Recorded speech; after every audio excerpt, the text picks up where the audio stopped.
after the top four, I had a really tough time with like 5 to 7. So I thought about this, and Case, as much as I want to put your New Jersey Devils in that 5th spot, I do have them at 6th.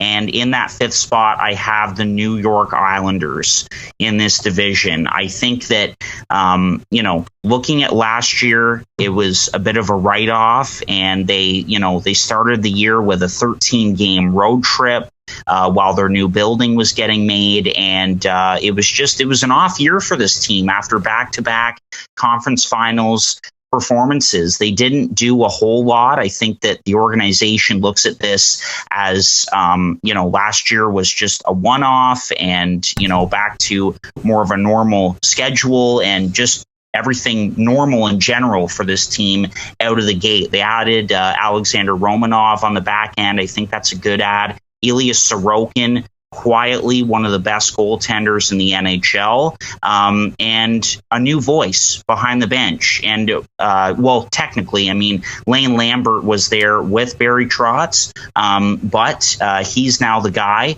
behind the bench. And I think that it'll be just an opportunity for this team to play a new style, where a guy like Matt Barzal can sort of get back to his offensive flair and get back to the 85-point Matt Barzal that we saw in his first year. So I just think that this is a good team, and they know their roles, and it's a veteran group that's had a lot of experience together. I think last year was a one-off, and I've got them in this 5th spot. But I'm open to having that opinion changed. So I have them in the 6th spot. I'm not nearly as high on this team. They were bad last year, and then they did almost nothing to change the team.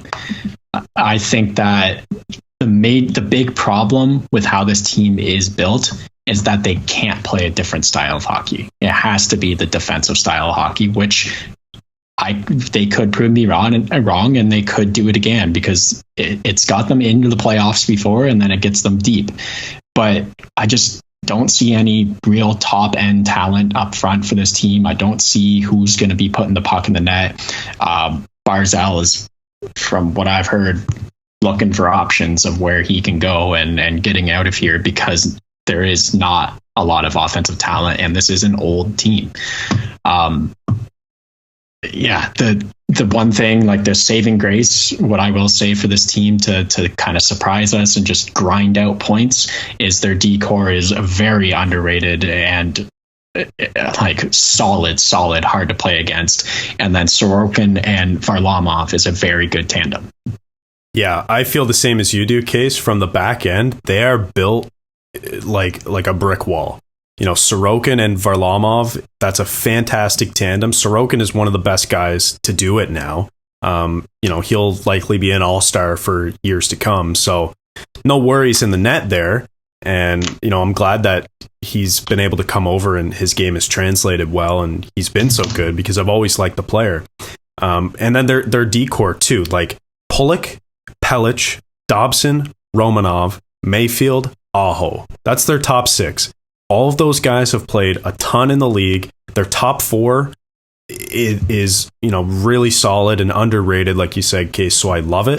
But then just up front, like, I have the same concerns, and I have them at 6, by the way. I have them in the 6th spot, same as you, Case. I just have concerns. Like, I think this team, I think Lou, for example, or the Islanders management, I think they looked at this team and thought that last year was a fluke. They were only a year removed from a conference final, and that last year was just, because of all the problems, like, they're going to be back to normal. But they didn't do anything, and that's like, they needed to.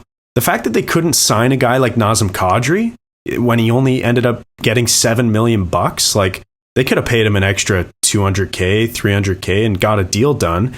But they were playing hardball with the guy, and, it's just another guy that Lou lost and he wasn't able to sign. So it's just tough for this team. Like, they would be so much better if they could add a piece or two up front and get some more scoring, because right now, or at least in the system that we've seen them play in, They haven't been able to do that. I'm excited to see what this new system holds for them this season, and hopefully, like you said, Harp, a guy like Barzal is able to become more offensive, because we already know he does a lot of the underlying stuff really well. Like, he's one of the best puck carriers in the NHL in terms of getting the zone entries and zone exits, as well as a two-way centerman in this league. But without players on this team to add to that scoring, like, I just think they're going to have a tough time again. And I think management is on a different planet if they think this team is going to be just as good as they were a year ago when they were in the conference finals.